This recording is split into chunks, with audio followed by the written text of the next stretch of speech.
Lorsque l'abbé Sopocko partit pour la Terre Sainte, le père Dabrowski, S.J., confessa la communauté.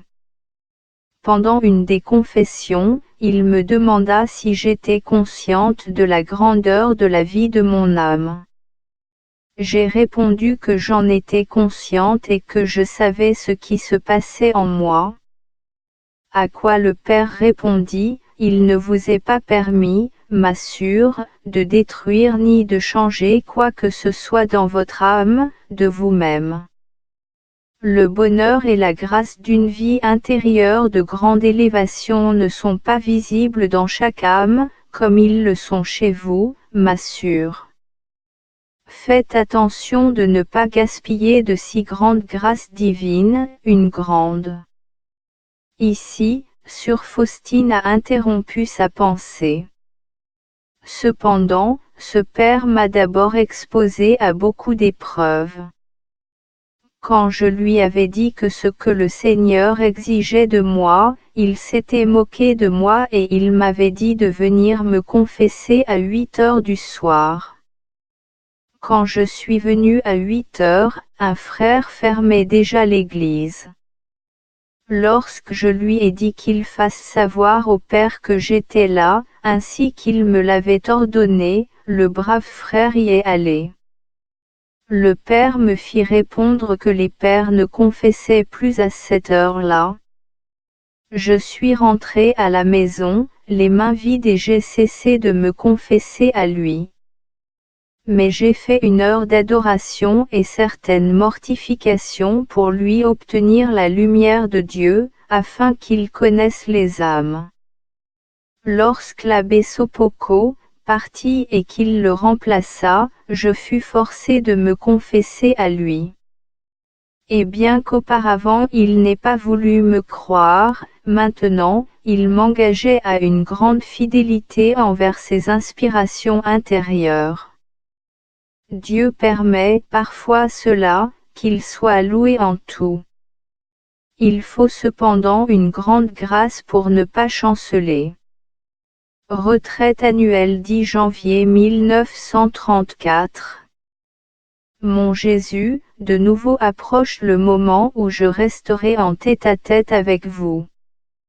Jésus, de tout mon cœur je vous prie de me faire connaître ce qui ne vous plaît pas en moi.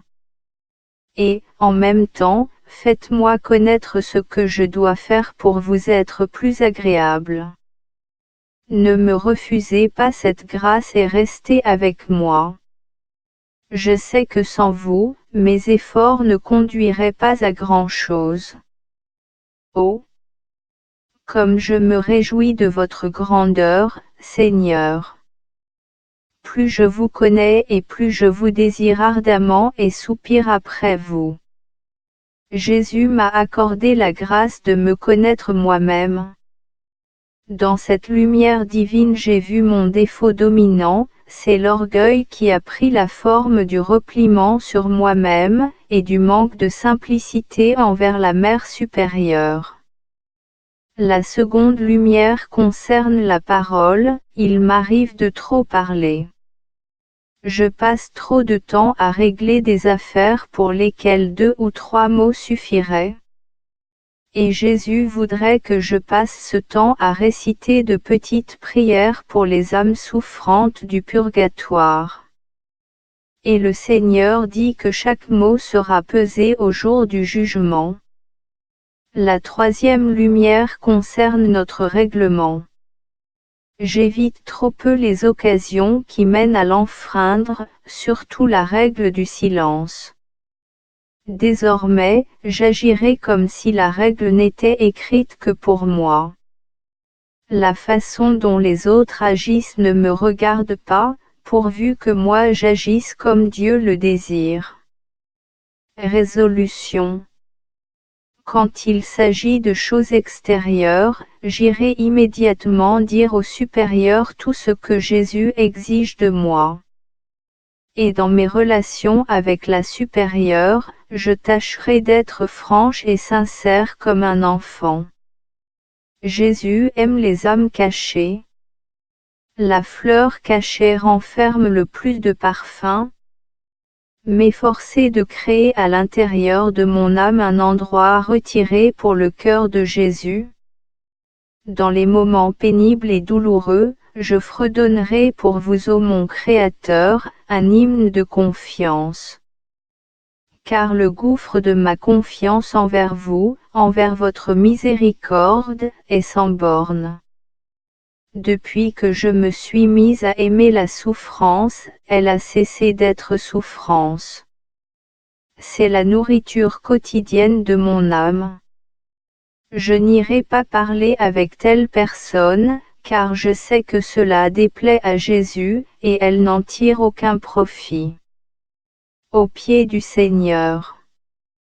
Jésus caché, amour éternel, notre vie, vous oubliant vous-même, vous ne voyez que nous. Avant de créer le ciel et la terre, vous nous portiez déjà dans votre cœur. Ô amour, aux profondeurs de votre abaissement, au mystère du bonheur, pourquoi si peu d'âmes vous connaissent-elles? Pourquoi ne trouvez-vous pas de réciprocité? Ô divin amour, pourquoi cachez-vous votre beauté? Ô inconcevable et infini, plus je vous connais, moins je vous comprends. Mais parce que je ne puis vous comprendre, je conçois mieux votre grandeur. Je n'envie pas leur feu aux séraphins, car un don plus grand est déposé en mon cœur. En extase, eux vous admirent, mais votre sang s'unit au mien. L'amour, c'est le ciel qui nous est déjà donné ici sur la terre. Oh! Pourquoi vous cachez-vous dans la foi? L'amour déchire le voile. Il n'y a pas de voile. Il n'y a pas de voile devant le regard de mon âme. Car vous-même, vous m'avez attiré au sein du mystérieux amour, pour l'éternité. Gloire et louange à vous, ô indivisible Trinité, Dieu unique pour tous les siècles. Jésus m'a accordé la grâce de me connaître moi-même. Dans cette lumière divine j'ai vu mon défaut dominant, c'est l'orgueil qui a pris la forme du repliement sur moi-même, et du manque de simplicité envers la Mère supérieure. La seconde lumière concerne la parole. Il m'arrive de trop parler. Je passe trop de temps à régler des affaires pour lesquelles 2 ou 3 mots suffiraient. Et Jésus voudrait que je passe ce temps à réciter de petites prières pour les âmes souffrantes du purgatoire. Et le Seigneur dit que chaque mot sera pesé au jour du jugement. La troisième lumière concerne notre règlement. J'évite trop peu les occasions qui mènent à l'enfreindre, surtout la règle du silence. Désormais, j'agirai comme si la règle n'était écrire que pour moi. La façon dont les autres agissent ne me regarde pas, pourvu que moi j'agisse comme Dieu le désire. Résolution. Quand il s'agit de choses extérieures, j'irai immédiatement dire au supérieur tout ce que Jésus exige de moi. Et dans mes relations avec cas supérieurs, je tâcherai d'être franche et sincère comme un enfant. Jésus aime les âmes cachées. La fleur cachée renferme le plus de parfum. M'efforcer de créer à l'intérieur de mon âme un endroit retiré pour le cœur de Jésus. Dans les moments pénibles et douloureux, je fredonnerai pour vous, ô mon Créateur, un hymne de confiance. Car le gouffre de ma confiance envers vous, envers votre miséricorde, est sans borne. Depuis que je me suis mise à aimer la souffrance, elle a cessé d'être souffrance. C'est la nourriture quotidienne de mon âme. Je n'irai pas parler avec telle personne, car je sais que cela déplaît à Jésus, et elle n'en tire aucun profit. aux pieds du Seigneur. Jésus caché, amour éternel, notre vie, vous oubliant vous-même, vous ne voyez que nous. Avant de créer le ciel et la terre, vous nous portiez déjà dans votre cœur. Ô amour, aux profondeurs de votre abaissement, au mystère du bonheur, pourquoi si peu d'âmes vous connaissent-elles? Pourquoi ne trouvez-vous pas de réciprocité? Ô divin amour, pourquoi cachez-vous votre beauté? Ô inconcevable et infini, plus je vous connais, moins je vous comprends. Mais parce que je ne puis vous comprendre, je conçois mieux votre grandeur. Je n'envie pas leur feu aux séraphins, car un don plus grand est déposé en mon cœur. En extase, eux vous admirent, mais votre sang s'unit au mien. L'amour c'est le ciel qui nous est déjà donné ici sur la terre. Oh! Pourquoi vous cachez-vous dans la foi? L'amour déchire le voile. Il n'y a pas de voile devant le regard de mon âme. Car vous-même m'avez attiré au sein du mystérieux amour pour l'éternité.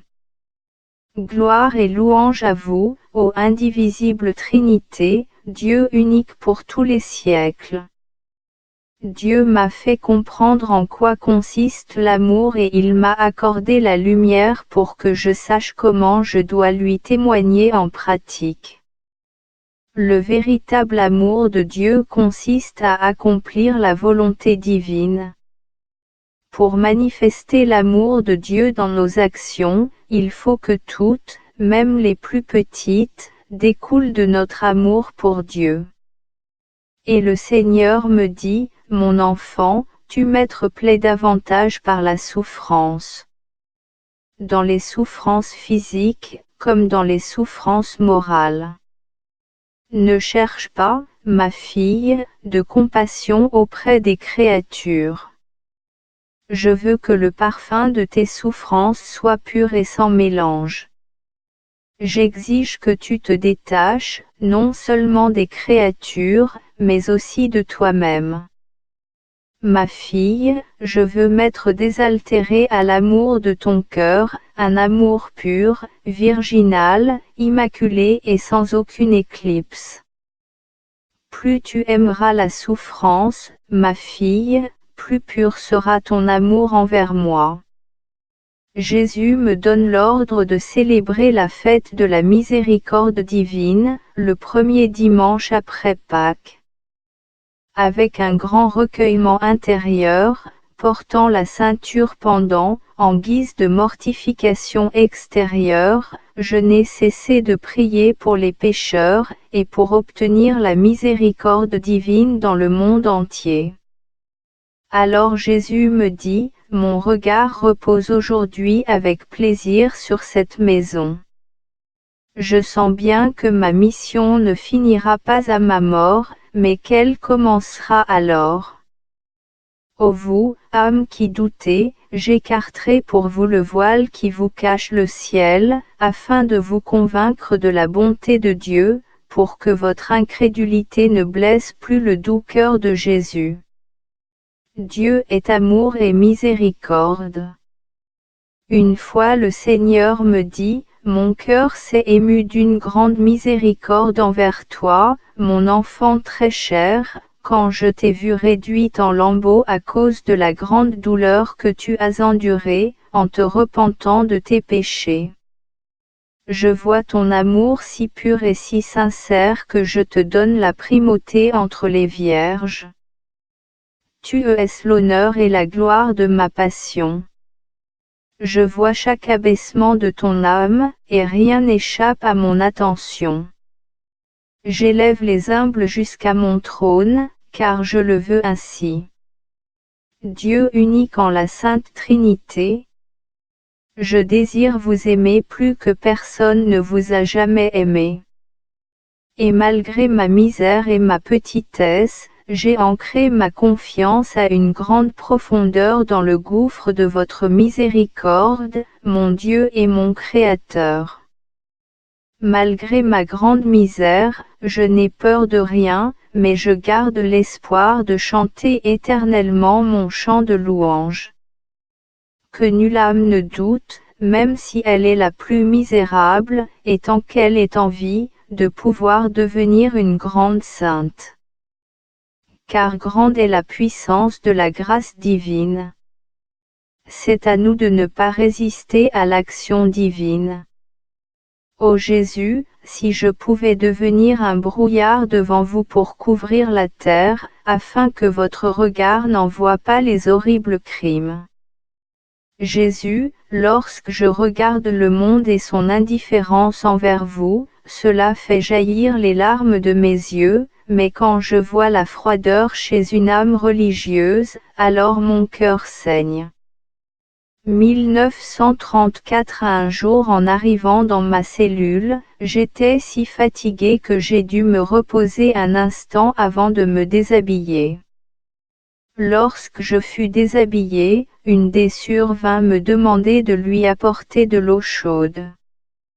Malgré ma fatigue, je m'habillai rapidement et lui apportai l'eau qu'elle désirait, bien qu'il y eût une bonne distance entre la cuisine, et qu'on eût de la boue jusqu'aux chevilles. En rentrant dans ma cellule, j'aperçus le ciboire avec le Saint-Sacrement et j'entendis: prends ce ciboire et transporte-le au tabernacle. J'hésitai un moment, mais lorsque je me suis approché et que j'ai touché le ciboire, j'entendis ces mots: approche-toi de chacune des sœurs, avec le même amour que tu as pour moi, et tout ce que tu leur fais, fais-le pour moi. Après un instant je m'aperçus que j'étais seul. Un jour, après une adoration faite à l'intention de notre patrie, une douleur m'enserra l'âme, et je me mis à prier ainsi: très miséricordieux Jésus, je vous supplie de bénir ma patrie. Je vous le demande par l'intercession de vos saints, et surtout de votre très aimable mère, qui vous a élevé depuis votre enfance. Jésus, ne regardez pas nos péchés, mais les larmes des petits enfants, la faim et le froid dont ils souffrent. Jésus, à cause de ces êtres innocents, accordez-moi la grâce que je vous demande pour ma patrie. À ce moment, je vis Jésus, les yeux pleins de larmes, qui me dit: vois, ma fille, comme j'ai pitié d'eux. Sache que ce sont eux qui maintiennent le monde. Mon Jésus, lorsque j'observe la vie des âmes, je vois que beaucoup vous servent avec défiance. Et à certains moments, surtout, lorsqu'elles en ont l'occasion de montrer leur amour envers Dieu, comme elles quittent alors le champ de bataille.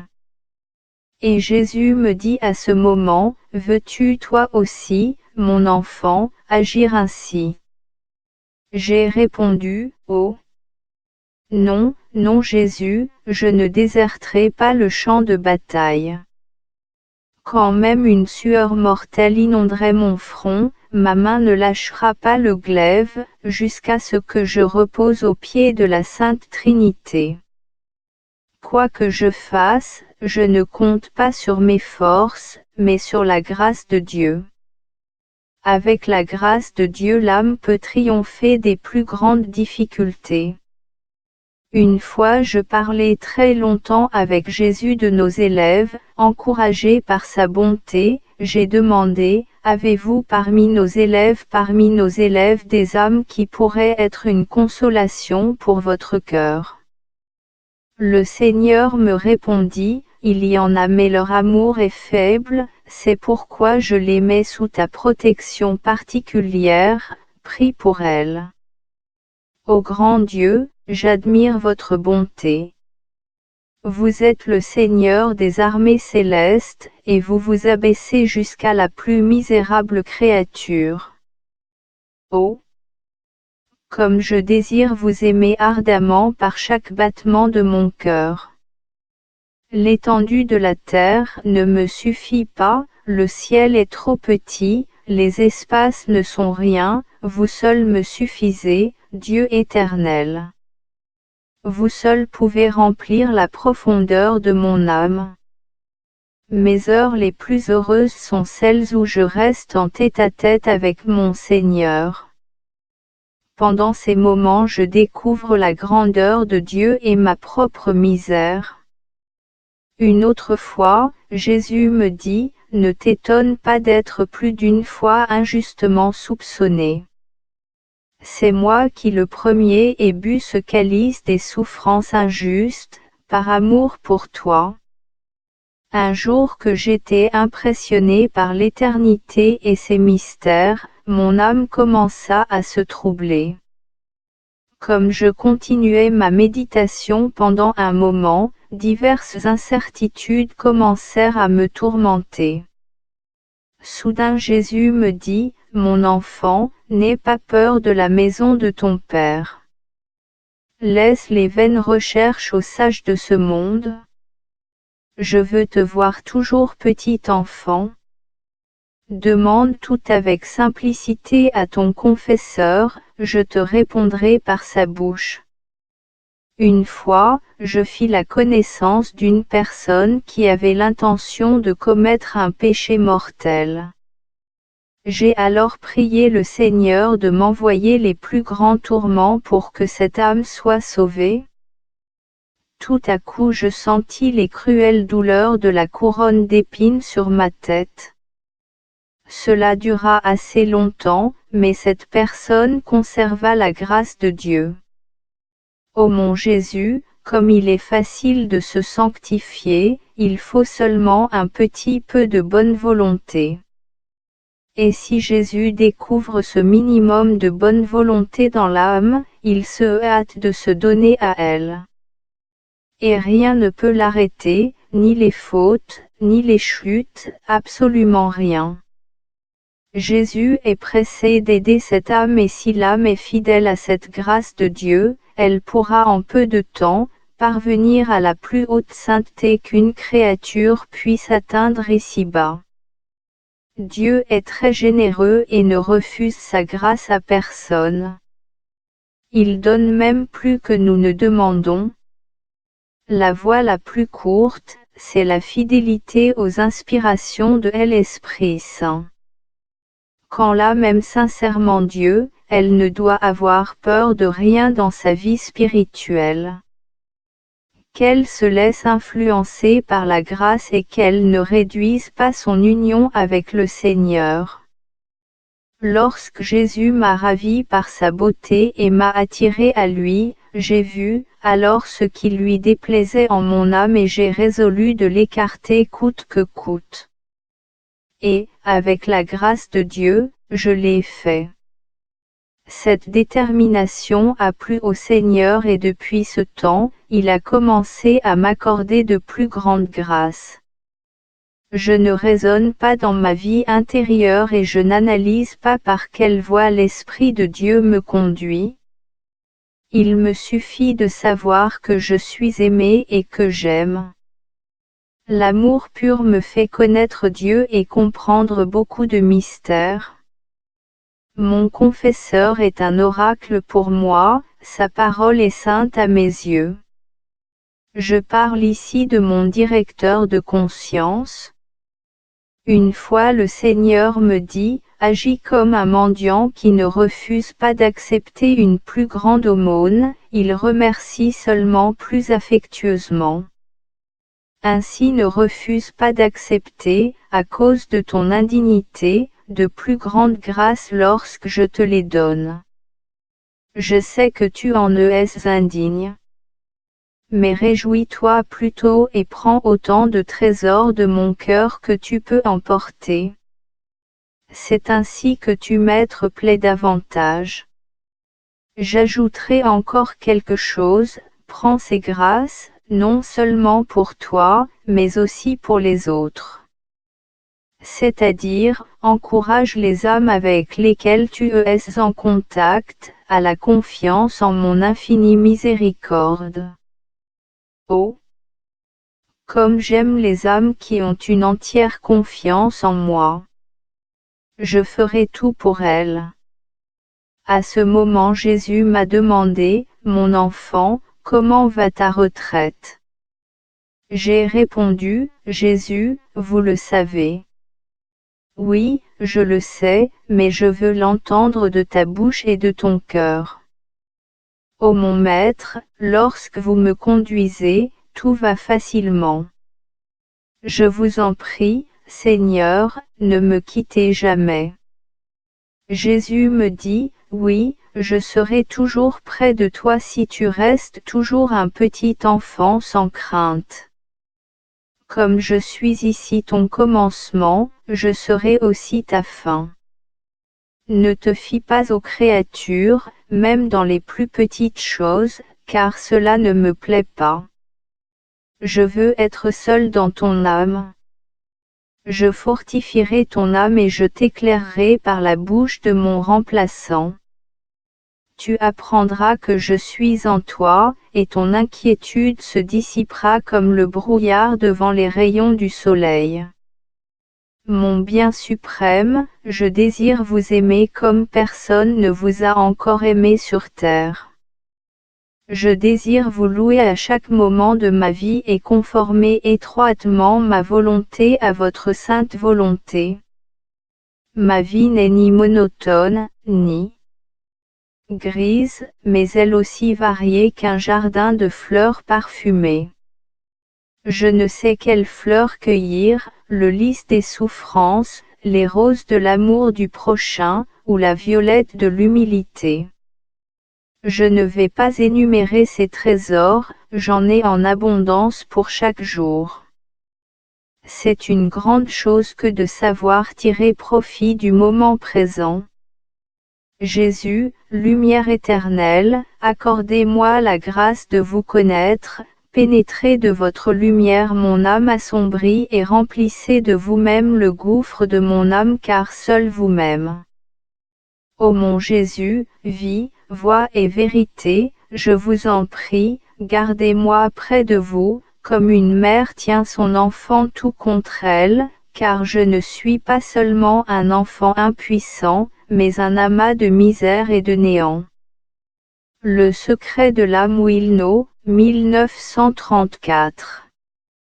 Mon confesseur m'ayant dit, un jour de demander à Jésus ce que signifiaient ces deux rayons, qui sont sur cette image, je répondis, bien, je vais le demander au Seigneur.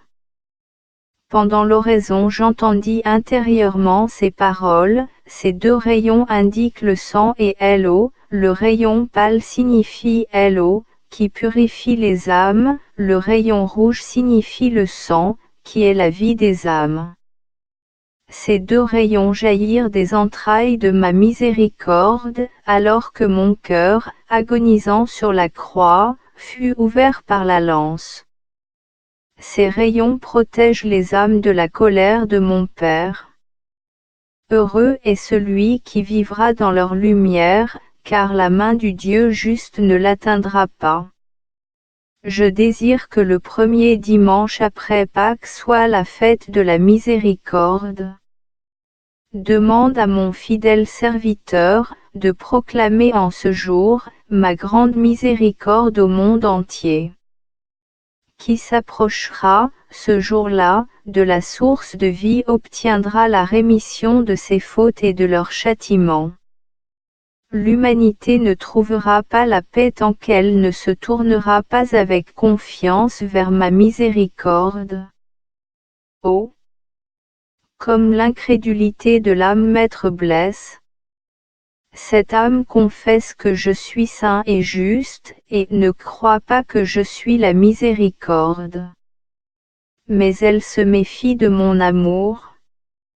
Les démons aussi croient en ma justice, mais ne croient pas en ma bonté. Mon cœur se réjouit de ce titre de miséricordieux. Proclame que la miséricorde est le plus grand attribut de Dieu. Toutes les œuvres de mes mains sont couronnées de miséricorde. Ô amour éternel, je désire que toutes les âmes, que vous avez créées, vous connaissent. Je désirerais devenir prêtre, je parlerai sans cesse de votre miséricorde aux âmes pécheresses plongées dans le désespoir.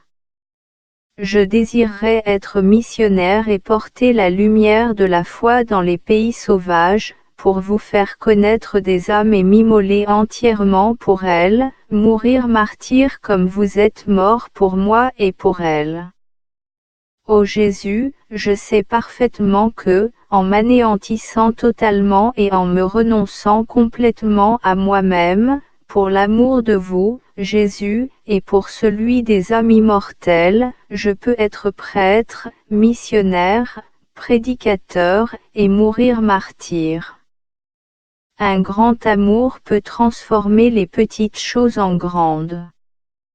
Ce n'est que l'amour qui donne de la valeur à nos actions. Plus notre amour deviendra pur, plus le feu de la souffrance se consumera en nous, et plus la souffrance cessera d'être pour nous une souffrance, elle deviendra un délice. Par la grâce de Dieu, j'ai maintenant reçu cette disposition du cœur qui fait que jamais je ne suis aussi heureuse que lorsque je souffre pour Jésus, que j'aime par chaque battement de mon cœur. Un jour, éprouvant une grande souffrance, j'ai abandonné mon emploi pour aller chez Jésus et le prier de me donner sa force. Après une très courte prière, je suis revenue à mon travail, pleine d'ardeur et de joie. Une des sœurs me dit, « Vous devez avoir aujourd'hui beaucoup de consolation, ma sœur, car vous êtes si radieuse.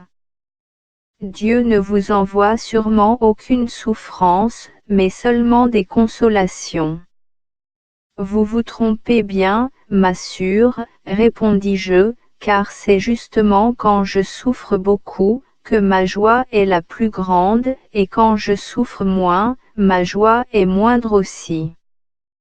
Cependant cette âme me laissa entendre qu'elle ne me comprenait pas. J'ai tâché de lui expliquer que, quand nous souffrons beaucoup, nous avons une merveilleuse occasion de témoigner notre amour à Dieu. Tandis que quand nous souffrons peu, nous n'avons qu'une petite occasion de lui témoigner notre amour. Et quand nous ne souffrons pas du tout, alors c'est que notre amour n'est ni grand, ni pur. Nous pouvons, par la grâce de Dieu, parvenir à ce que la souffrance se change en nous en délice, car l'amour est capable d'accomplir de telles choses dans les âmes pures.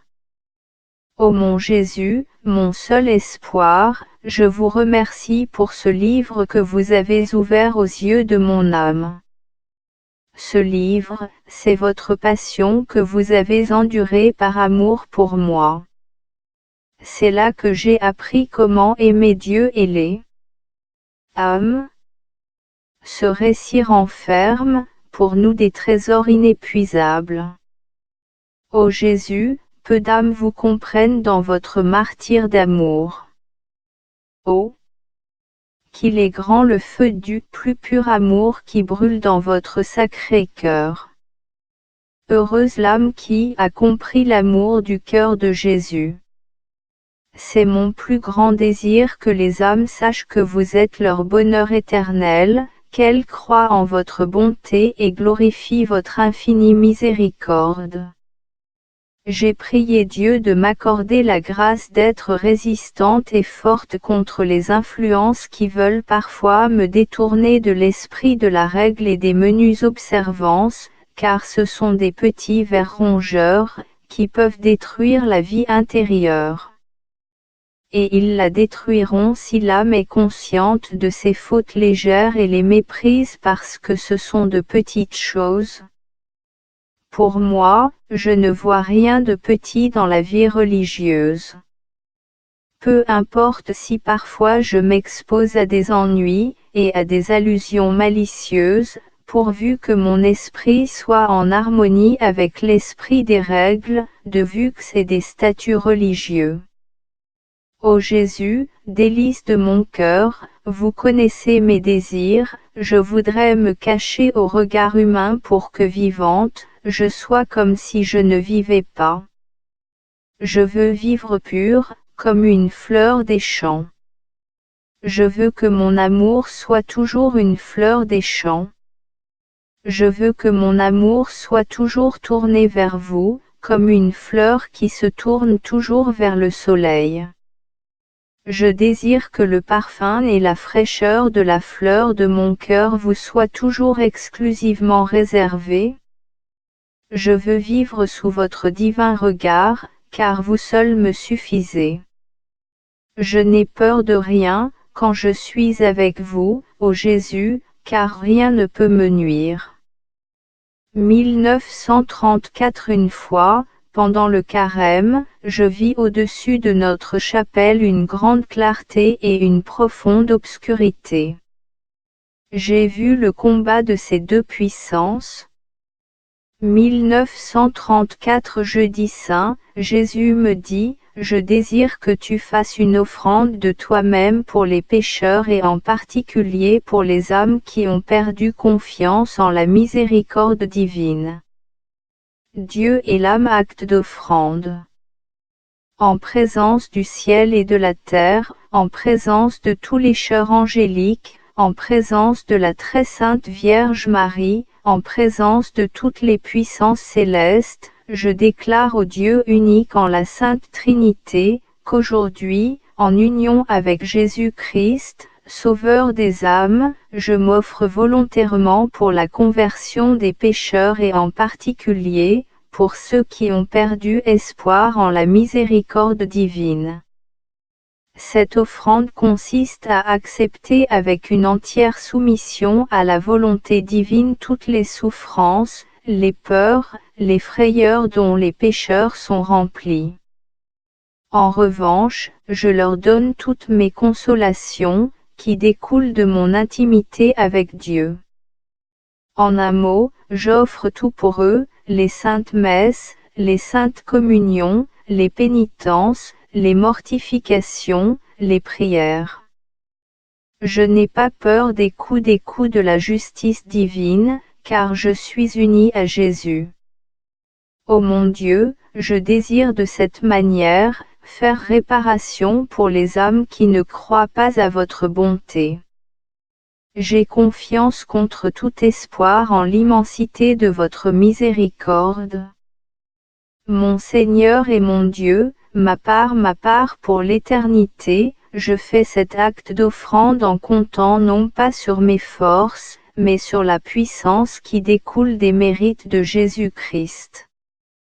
Je vais répéter chaque jour cet acte d'offrande, en récitant la prière suivante que vous-même, Jésus, m'avez apprise.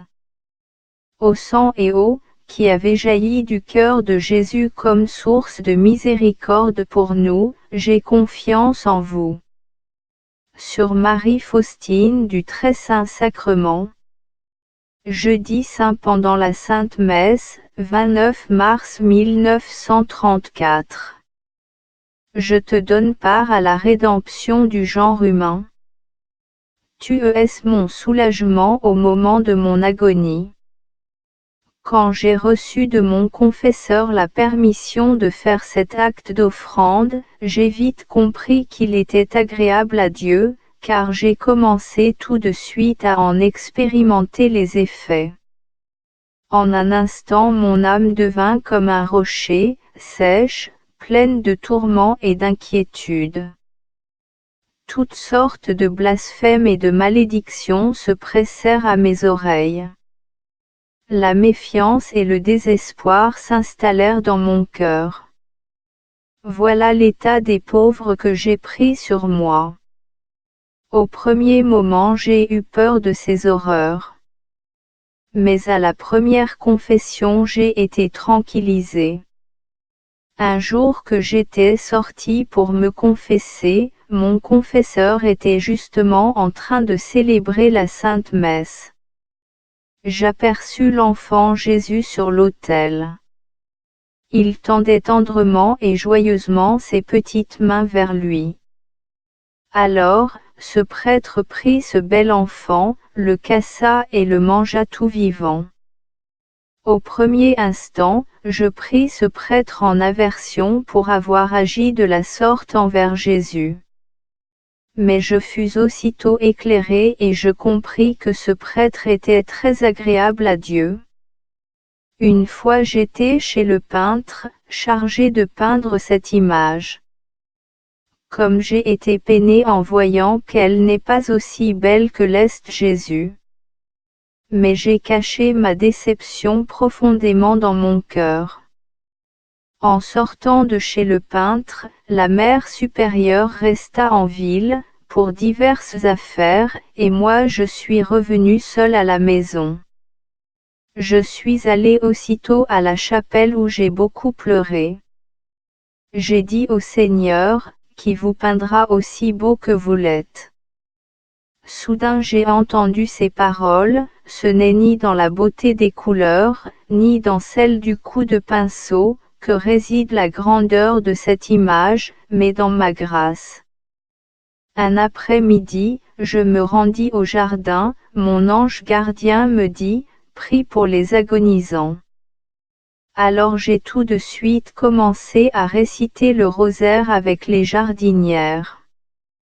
Après le rosaire nous avons récité diverses petites prières pour les agonisants. Les prières terminées, les élèves commencèrent à causer gaiement. Malgré le bruit qu'elles faisaient, j'entendis en mon âme ces mots, « Prie pour moi ». Mais je ne pouvais pas bien comprendre ces mots. Je me suis éloigné de quelques pas de mes élèves, en me demandant qui pouvait bien me demander des prières. Soudain j'entendis ces mots, « Je suis sûr ». Cette sûre était à Varsovie, et moi à Wilno maintenant. Prie pour moi jusqu'à ce que je te dise de cesser. Je suis en agonie. Sur le champ, je recommençai à prier ardemment pour elle et sans relâche, je priai ainsi de 3 heures à 5 heures. À 5 heures j'entendis le mot « merci », j'ai compris qu'elle avait expiré. Cependant le lendemain à la Sainte Messe j'ai prié pour son âme avec ferveur. Dans l'après-midi est arrivée une carte postale annonçant que Sûre était morte à telle heure. C'était l'heure où elle me disait, « Prie pour moi. » Mère de Dieu, votre âme était plongée dans une mer d'amertume, regardez votre enfant et enseignez-lui à souffrir et à aimer en souffrant. Fortifiez mon âme pour que la douleur ne la brise pas. Mère de grâce, apprenez-moi à... Un jour, Notre-Dame m'a rendu visite. Elle était triste et tenait les yeux baissés. Elle me fit comprendre qu'elle avait quelque chose à me dire et, d'un autre côté, il me semblait qu'elle ne voulait pas me le dire. Lorsque je l'ai compris, j'ai commencé à la prier de me parler et de me regarder. Un moment après, Marie me regarda avec un affectueux sourire et me dit, « Tu vas éprouver certaines souffrances du fait de la maladie et des médecins. Beaucoup de souffrances te viendront aussi à cause de cette image, mais ne crains rien. » Le lendemain, je tombai malade, et je souffris beaucoup, ainsi que me l'avait dit la Mère de Dieu. Mais mon âme était prête à endurer des souffrances. La souffrance est la fidèle compagne de ma vie. Ô mon Dieu, mon unique espoir, j'ai mis toute ma confiance en vous et je sais que je ne serai pas déçu. Je sens maintenant, après la Sainte Communion, d'une manière singulière et sensible, la présence de Dieu. Je sais que Dieu est dans mon cœur. Et cela ne me dérange pas dans l'accomplissement de mes devoirs. 9 août 1934 L'adoration nocturne du jeudi. J'ai fait mon heure d'adoration de 11 h à minuit. J'ai offert cette adoration pour la conversion des pécheurs endurcis, et particulièrement pour ceux qui ont perdu confiance en la miséricorde divine. J'ai considéré combien Dieu a souffert et quel immense amour il nous a témoigné. Mais nous ne croyons pas que Dieu nous aime tant. Ô Jésus, qui le comprendra? Quelle douleur pour notre Sauveur! Comment nous persuadera-t-il de son amour si sa mort même ne peut nous persuader? J'ai demandé au ciel entier d'offrir avec moi réparation au Seigneur pour l'ingratitude de certaines âmes. Jésus m'a fait connaître combien l'oraison d'expiation lui est agréable. Il m'a dit, la prière d'une âme humble et aimante désarme la colère de mon Père et libère des torrents de bénédiction. L'adoration finie, à mi-chemin de ma cellule, un grand nombre de grands chiens noirs m'environnèrent, sautant et hurlant, ils voulaient me lacérer. J'ai compris que ce n'étaient pas des chiens mais des démons. L'un d'eux parla avec colère, c'est parce que, cette nuit, tu nous as enlevé tant d'âmes que nous te mettrons en pièces. Je lui ai répondu. Si telle est la volonté du Dieu de miséricorde, faites-le à juste titre. Je l'ai mérité, car je suis la plus misérable des pécheresses, et Dieu est toujours saint, juste et infiniment miséricordieux. À ces mots, tous les démons répondirent ensemble, fuyons, car elle n'est pas seule, le Tout-Puissant est avec elle. Et ils disparurent comme la poussière et le bruit de la route. Et tout en achevant un Te Deum, j'allais tranquillement jusqu'à ma cellule en considérant l'infinie et insondable miséricorde de Dieu. 12 août 1934. Un malaise soudain, une souffrance mortelle. Ce n'était pas la mort en tant que passage à la vraie vie, mais un avant-goût de ses souffrances. La mort est terrible bien qu'elle nous donne la vie éternelle. Brusquement, je me sentis mal, la respiration me manqua, ma vue s'obscurcit, je sentis le dépérissement de mes membres. Cette suffocation est effrayante. Un seul moment d'une telle suffocation paraît extrêmement long. S'y ajoute une singulière peur malgré la confiance.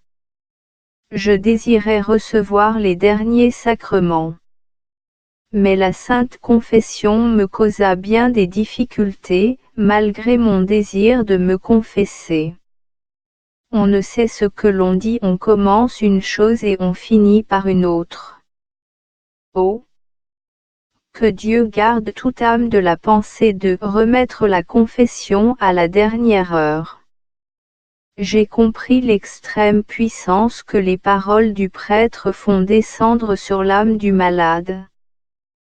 Quand j'ai demandé à mon Père spirituel si j'étais prête à paraître devant Dieu et si je pouvais être en paix, je reçus cette réponse, oui, vous pouvez être tout à fait en paix maintenant, comme après chaque confession hebdomadaire.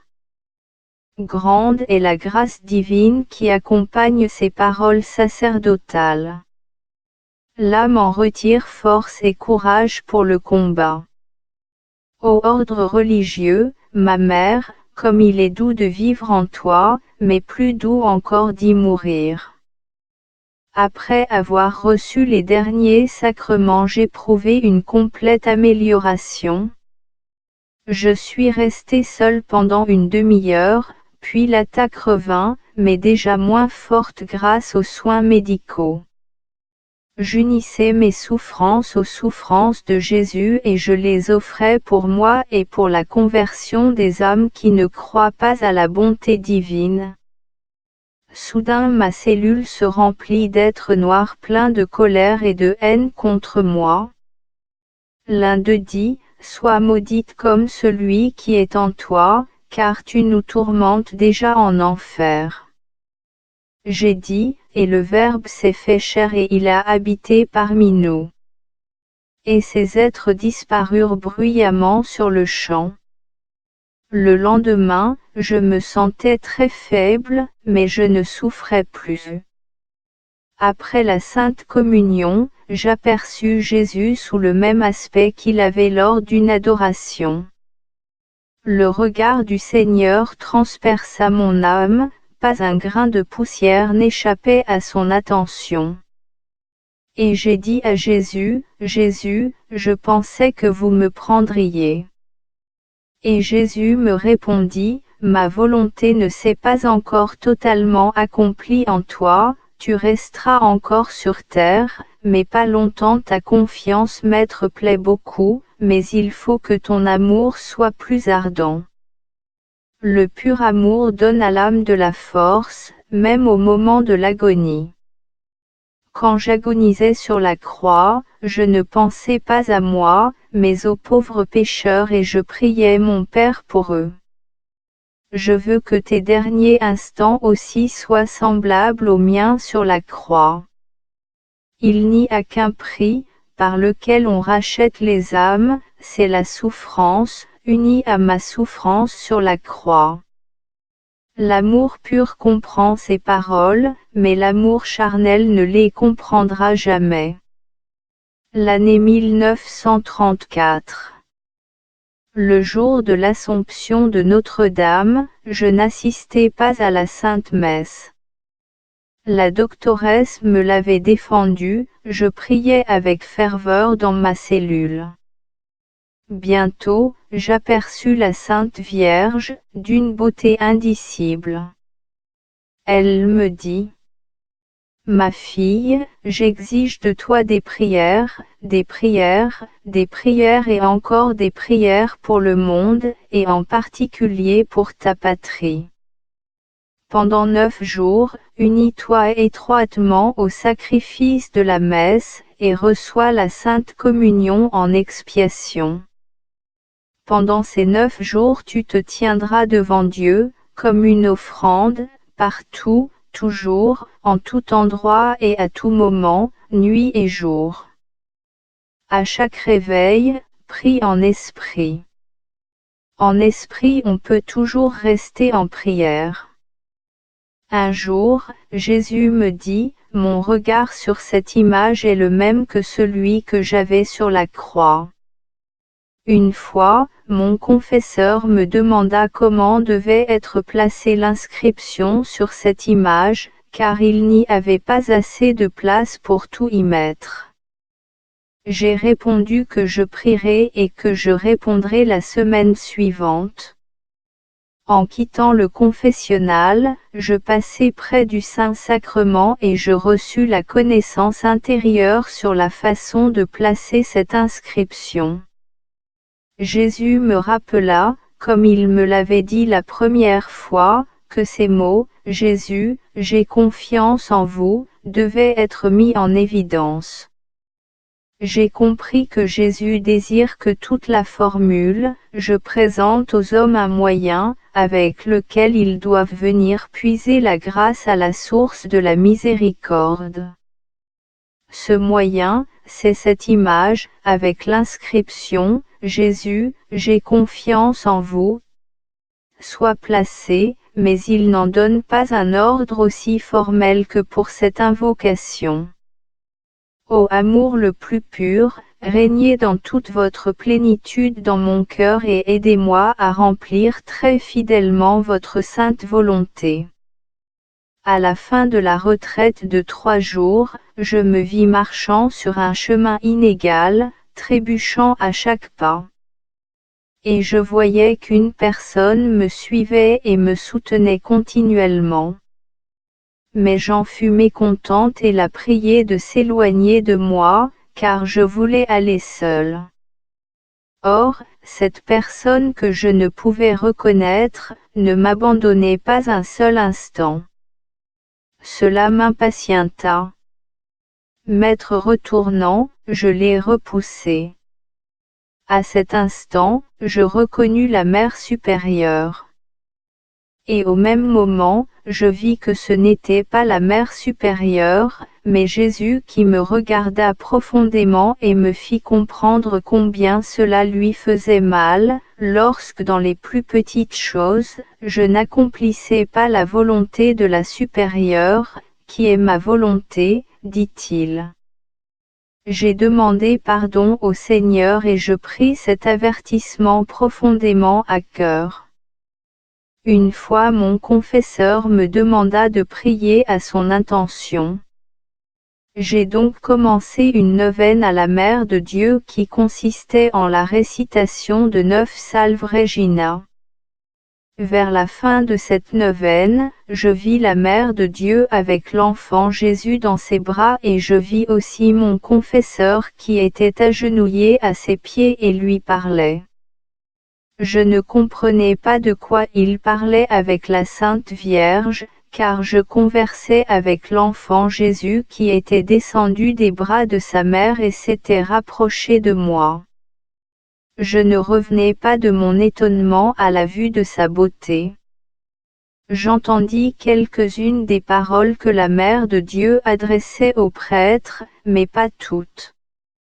Ces paroles sont les suivantes: je suis non seulement la Reine du ciel, mais aussi la Mère de miséricorde et ta mère. Puis, elle tendit sa main droite dans laquelle elle tenait son manteau et en couvrit ce prêtre. À ce moment la vision disparut. Oh! Quelle est grande la grâce d'avoir un directeur spirituel! On progresse plus vite dans la vertu, on connaît plus clairement la volonté divine et on l'accomplit plus fidèlement, on marche dans une voie sûre et sans danger. Le directeur permet d'éviter les rochers sur lesquels l'âme pourrait se briser.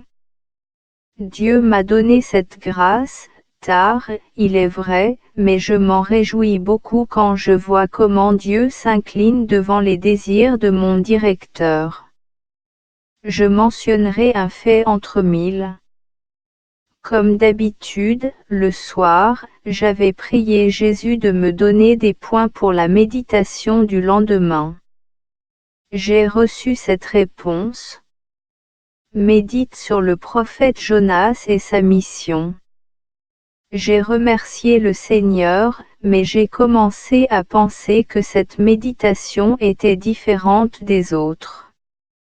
Cependant je tâchais de toutes les forces de mon âme de méditer et je me suis reconnu dans ce prophète en ce sens, que moi aussi, je donne souvent un refus à Dieu, pensant que quelqu'un d'autre remplirait mieux sa sainte volonté ne comprenant pas que Dieu peut tout, que sa toute-puissance se manifestera d'autant mieux que l'outil sera inexistant.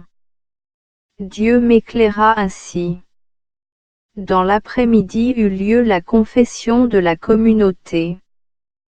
Quand j'ai exposé à mon directeur spirituel quelle peur me prend devant cette mission pour laquelle Dieu se sert de moi comme instrument, un instrument inapte, mon père spirituel répondit que, bon gré mal gré, nous devions accomplir la volonté divine et il m'a donné l'exemple du prophète Jonas. Après la confession, je me demandais comment le confesseur savait que Dieu m'avait fait méditer sur Jonas, je ne lui avais pas parlé de cela. Soudain j'entendis ces paroles, quand le prêtre maître remplace, ce n'est pas lui qui agit, mais moi par lui. Ses souhaits sont les miens. Je vois comment Jésus défend ses remplaçants. Il se place lui-même dans leur action. Je dis. Lorsque j'ai commencé l'heure sainte, je voulais me plonger dans l'agonie de Jésus au jardin des Oliviers. Soudain, j'entendis intérieurement une voix dans mon âme, médite le mystère de l'incarnation, et tout d'un coup, devant moi apparut l'enfant Jésus, rayonnant de beauté. Il me dit combien la simplicité d'âme lui plaisait, bien que ma grandeur soit inconcevable, je demeure seulement avec les petits. J'exige de toi l'esprit d'enfance. Maintenant je vois clairement comment Dieu agit par le confesseur et combien il est fidèle à ses promesses. Il y a 2 semaines mon confesseur m'a invité à réfléchir sur cette enfance spirituelle. Cela me fut assez difficile au début. Mais mon confesseur me fit continuer ses réflexions, sans faire attention à mes difficultés. Dans la pratique, cet esprit d'enfance doit se manifester ainsi, l'enfant ne s'occupe ni du passé, ni de l'avenir. Il profite du moment présent. Je veux accentuer cet esprit d'enfance en vous, m'assure et j'insiste beaucoup là-dessus. Je vois ainsi combien Dieu confirme les désirs de mon confesseur, puisqu'au même moment, il ne m'apparaît pas comme un maître dans la plénitude de ses forces et dans son humanité adulte, mais bien plutôt comme un petit enfant. Le Dieu inaccessible s'abaisse ainsi jusqu'à moi sous l'aspect d'un petit enfant. Cependant le regard de mon âme ne s'arrête pas à cette apparence. Bien que vous assumiez la taille d'un petit enfant, je vois en vous le Seigneur des Seigneurs, immortel et infini, que les purs esprits louent nuit et jour, pour lequel les chœurs des séraphins flambent du feu du plus pur amour. Ô Christ, ô Jésus, je souhaiterais les surpasser dans mon amour pour vous. Je vous demande pardon, ô Esprit céleste, pour oser me comparer à vous, moi cet abîme, ce gouffre de misère. Mais vous, ô Dieu, qui êtes un abîme insondable de miséricorde, absorbez-moi, comme l'ardeur du soleil absorbe une goutte de rosée. Votre regard rempli d'amour comble tout abîme. La grandeur de Dieu fait mon bonheur. Il me suffira pleinement pour être heureuse pendant toute l'éternité, de contempler la grandeur de Dieu. Un jour en voyant Jésus sous l'apparence d'un petit enfant, je lui ai demandé, « Jésus, pourquoi vous manifestez-vous ainsi à moi sous l'apparence d'un petit enfant ? Malgré tout, je vois en vous le Dieu infini, mon Créateur et mon Seigneur. » Jésus me répondit que tant que je n'aurais pas appris la simplicité et l'humilité, il se manifesterait à moi sous la forme d'un petit enfant. 1934 Pendant la Sainte Messe, quand Jésus était exposé dans le Saint-Sacrement, avant la Sainte Communion, j'aperçus 2 rayons sortant de la très sainte hostie, les mêmes que ceux qui sont peints sur cette image, l'un rouge, le second pâle. Et ils se reflétaient sur chacune des sures et des élèves, mais pas de la même manière. Sur quelques-unes ils se dessinaient à peine. C'était le jour où finissait la retraite des enfants. 22 novembre 1934 Une autre fois, mon père spirituel m'ordonna de bien réfléchir sur moi-même et de bien m'examiner pour voir si je n'avais pas d'attachement pour quelque chose ou quelque créature, ou bien pour moi-même, et s'il n'y avait pas en moi de bavardage inutile, car tout cela empêche Jésus d'agir librement dans votre âme. Dieu est jaloux de nos curesses et il veut que nous n'aimions que lui. Lorsque j'ai commencé à réfléchir ainsi profondément sur moi-même, je n'ai remarqué aucun attachement pour quoi que ce soit. Cependant, comme en tout ce qui me concerne, j'avais peur et je me défiais de moi-même. Fatigué par cet examen minutieux, je suis allé devant le Saint-Sacrement et de toute la force de mon âme, j'ai prié Jésus. Jésus mon époux, trésor de mon cœur, vous savez que je ne connais que vous et que je n'ai pas d'autre amour que vous. Mais si je devais m'attacher à quoi que ce soit qui ne serait pas vous, je vous prie et vous supplie, Jésus, par la force de votre miséricorde, faites descendre immédiatement la mort sur moi, car j'aime mieux mourir 1000 fois que commettre la moindre infidélité envers vous, fût-elle minime. À ce moment Jésus se tint soudain devant moi, venant je ne sais d'où, rayonnant d'une beauté indescriptible, dans un vêtement blanc, les mains levées. Il me dit ces paroles, ma fille, ton cœur est mon repos, il est mon plaisir, je trouve en lui tout ce qu'un si grand nombre d'âmes maîtres refusent. Dis-le à celui qui maître remplace. Et à l'instant je ne vis plus rien. Un océan de consolation inonda mon âme. Jésus, je comprends maintenant que rien ne peut faire obstacle à mon amour pour vous, ni la souffrance, ni les contrariétés, ni le feu, ni le glaive, ni la mort elle-même. Je me sens plus forte que tout. Rien ne peut égaler l'amour. Je vois que les choses les plus minimes accomplies par une âme qui aime sincèrement Dieu, prennent une valeur inouïe aux yeux de ses saints. 5 novembre 1934. Un matin après avoir ouvert la porte pour laisser passer nos gens, qui distribuent le pain, je passai un instant à la petite chapelle, pour rendre visite à Jésus et renouveler l'intention du jour. Voilà Jésus, je vous offre aujourd'hui toutes mes souffrances, mes mortifications, mes prières à l'intention du Saint-Père, pour qu'il approuve cette fête de la miséricorde. Mais, Jésus, j'ai encore un mot à vous dire. Cela m'étonne beaucoup que vous me fassiez parler de cette fête de la miséricorde, on me dit qu'elle est déjà approuvée, pourquoi dois-je en parler ? Jésus me répondit, qui en sait quelque chose? Personne. Et même ceux qui ont à la publier et à enseigner les gens en leur parlant de cette miséricorde, souvent, ne le savent pas eux-mêmes. C'est pourquoi, je désire que cette image soit solennellement bénie, le premier dimanche après Pâques, et qu'elle reçoive les honneurs publics, afin que chaque âme en soit informée. Fais une neuvaine à l'intention de Saint-Père. Celle-ci doit se composer de 33 actes, c'est-à-dire que tu répéteras 33 fois cette petite prière à la miséricorde que je t'ai apprise. La souffrance est le plus grand trésor sur cette terre, elle purifie l'âme.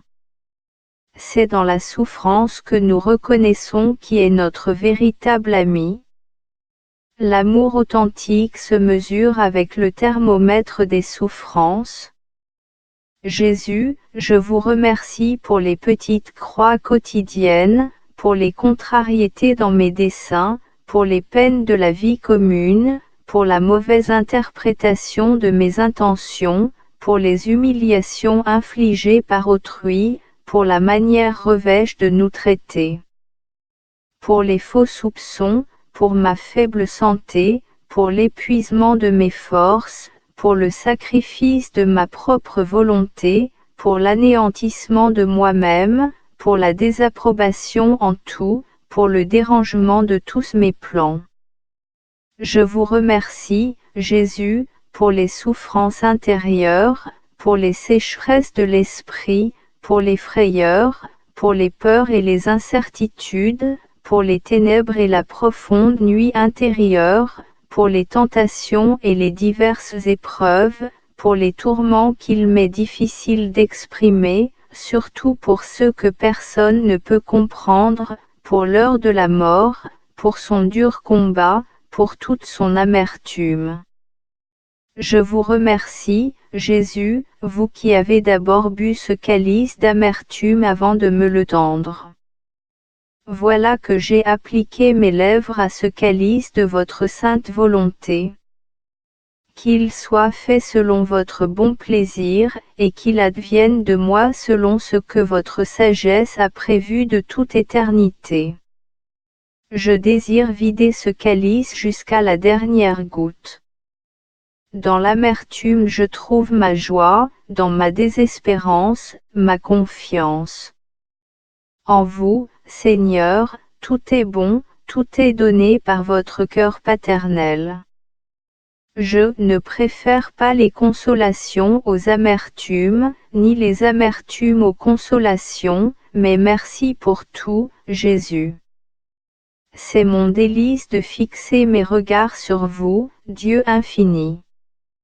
Mon esprit séjourne dans ces mystérieuses réalités, et là je sens que je suis chez moi. Je connais bien la demeure de mon époux.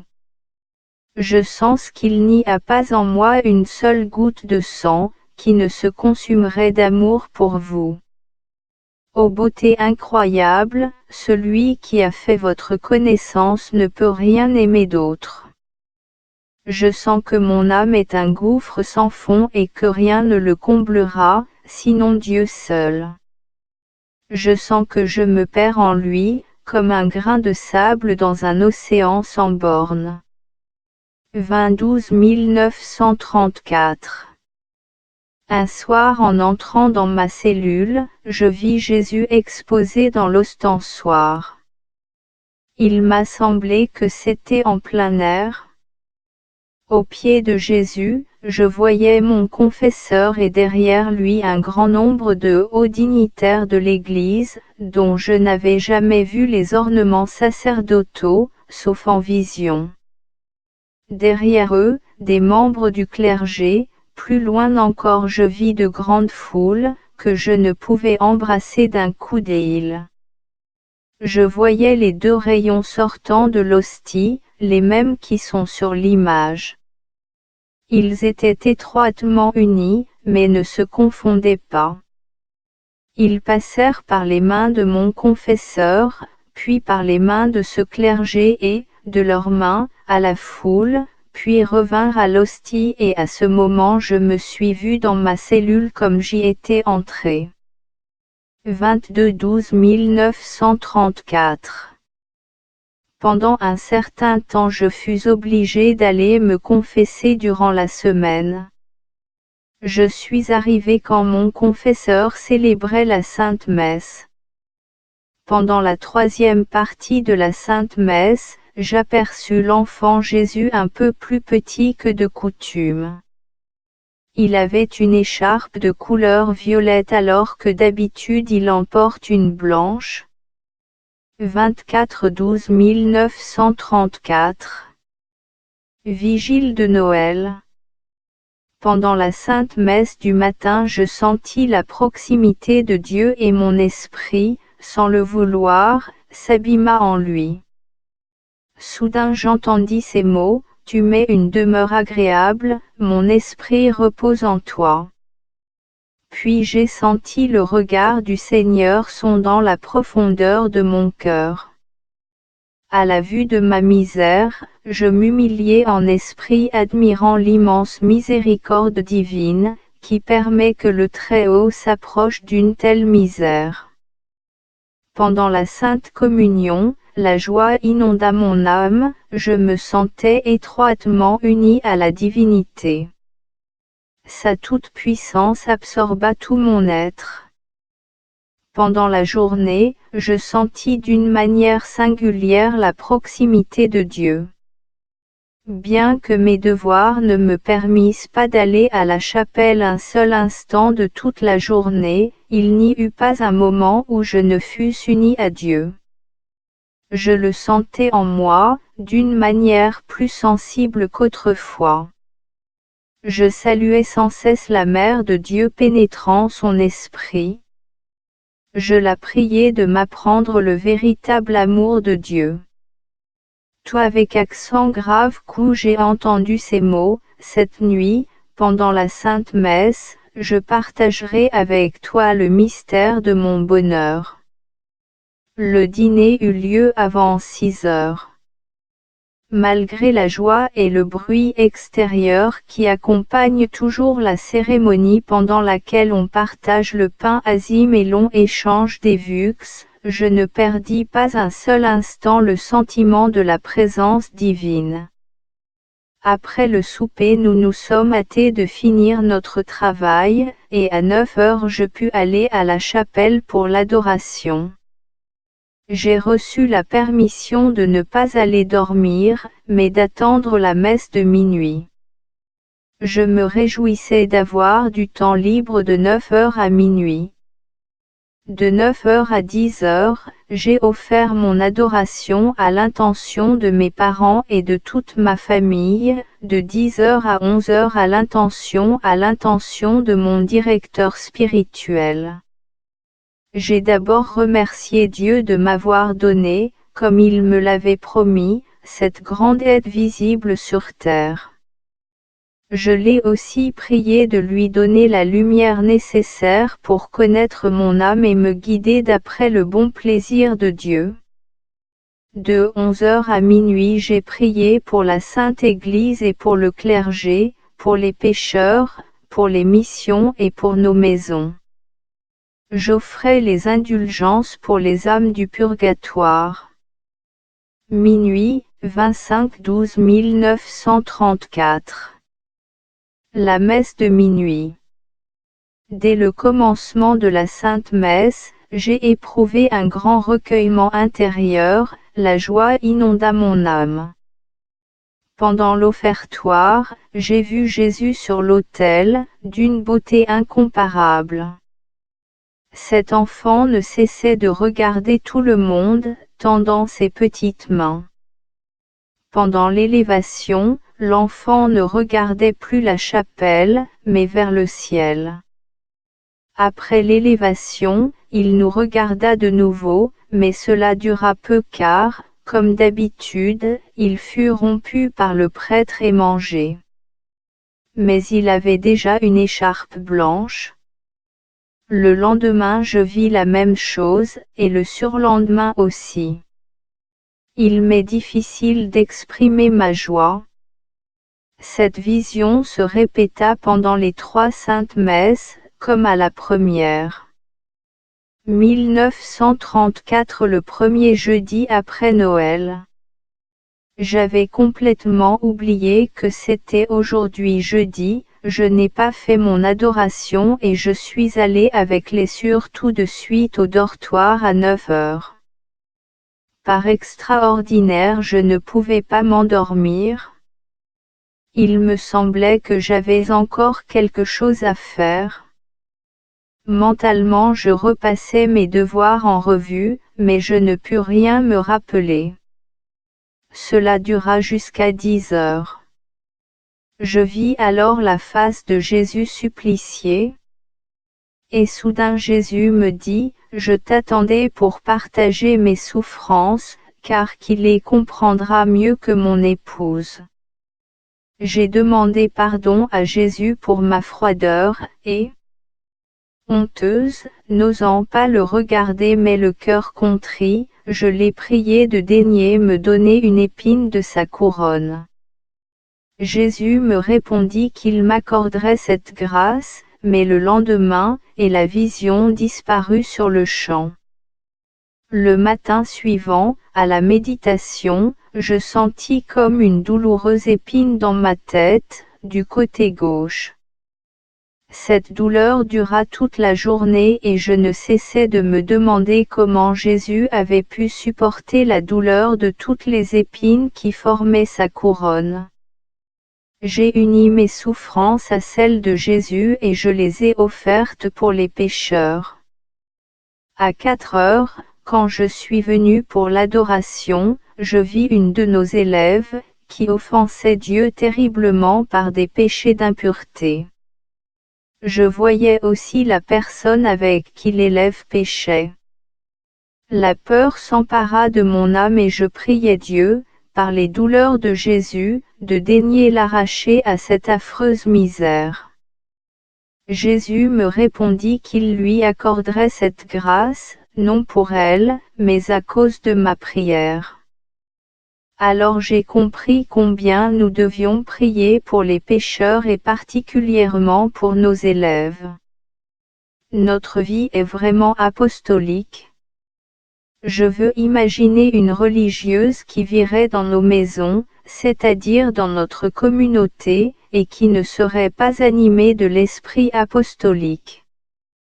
La ferveur pour le salut des âmes devrait brûler dans nos curesses.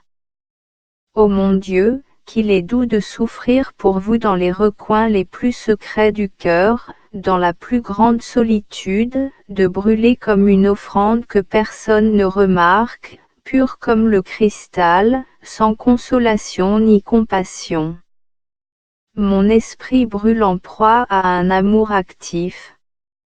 Je ne perds pas de temps en rêverie. Je prends chaque instant séparément, car cela est en mon pouvoir. Le passé ne m'appartient plus, l'avenir n'est pas encore à moi. De toute mon âme, je tâche de profiter du temps présent. 4 à 1935. Le premier chapitre de Mère Borgia. Pendant ce chapitre, la mère mit l'accent sur la vie de foi et la fidélité dans les petites choses. Vers la moitié du chapitre, j'ai entendu ces paroles, « Je désire qu'il y ait plus de foi en vous au moment présent. » Quelle grande joie mettre cause la fidélité de mon épouse dans les petites choses. Alors j'ai regardé la croix et j'ai vu que Jésus avait la tête tournée vers le réfectoire, ses lèvres remuaient. Quand j'en ai parlé à la mère supérieure, elle me répondit, « Vous voyez, ma sœur, combien Jésus exige que notre vie soit une vie de foi. » Puis la mère se rendit à la chapelle, et moi, je restai pour mettre la pièce en ordre et j'entendis soudain ces mots. Dis à toutes les sœurs que j'exige qu'au temps présent, elles vivent leur rapport avec les supérieurs, dans un esprit de foi. J'ai prié mon confesseur de me dispenser de ce devoir. Un jour que je parlais avec une personne, qui devait peindre cette image, mais qui pour certaines raisons ne le faisait pas, j'entendis cette voix dans mon âme, je désire qu'elle soit plus obéissante. J'ai compris que les plus grands efforts, s'ils n'ont pas le cachet de l'obéissance, ne sont pas agréables à Dieu. Je parle ici pour une âme religieuse. Ô Dieu, qu'il est facile de connaître votre volonté dans un ordre religieux. Pour nous, les âmes consacrées, la volonté de Dieu est clairement tracée du matin au soir. Et dans les moments d'incertitude, nous avons nos supérieurs, par lesquels Dieu nous parle. 1934 à 1935, veille du Nouvel An. J'ai obtenu la permission de ne pas aller dormir, mais de prier à la chapelle. Une des sœurs me demanda d'offrir une heure d'adoration pour elle, ce que j'ai accepté et j'ai prié pour elle pendant 1 heure. Pendant cette prière, Dieu me révéla que cette âme lui était très agréable. J'ai offert la 2e heure d'adoration pour la conversion des pécheurs, tâchant particulièrement d'expier les outrages de l'heure présente, ceux qui offensent le plus le Seigneur.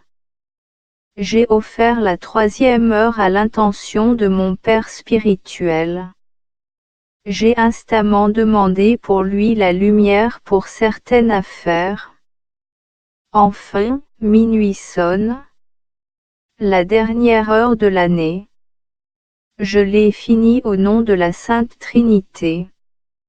De même en son saint nom, j'ai commencé la 1re heure du Nouvel An. J'ai prié chacune des 3 personnes de me bénir, et, avec grande confiance, j'ai dirigé mon regard vers la nouvelle année qui ne sera certainement pas exempte de souffrance. Hostie sainte, en vous est contenu le testament de la miséricorde divine pour nous, et spécialement pour les pauvres pécheurs. Hostie sainte, en vous sont contenus le corps et le sang de Jésus, preuve de l'infinie miséricorde envers nous et spécialement envers les pauvres pécheurs. Hostie sainte, en vous sont contenues la vie éternelle et l'infinie miséricorde, qui nous sont abondamment accordées, particulièrement aux pauvres pécheurs. Hostie sainte, en vous est contenue la miséricorde du Père, du Fils et du Saint-Esprit envers nous et particulièrement envers les pauvres pécheurs. Hostie sainte, en vous est contenu le prix infini de la miséricorde, qui paye toutes nos dettes et particulièrement celles des pauvres pécheurs. Hostie sainte, en vous est contenue la source de l'eau vive, jaillissante de l'infinie miséricorde pour nous et particulièrement pour les pauvres pécheurs. Hostie sainte, en vous est contenu le feu du plus pur amour, qui flambe au sein de Père éternel comme d'un volcan d'infinie miséricorde pour nous et particulièrement pour les pauvres pécheurs. Hostie sainte, en vous est contenu le remède à toutes nos faiblesses, découlant de l'infinie miséricorde comme d'une source, pour nous et particulièrement pour les pauvres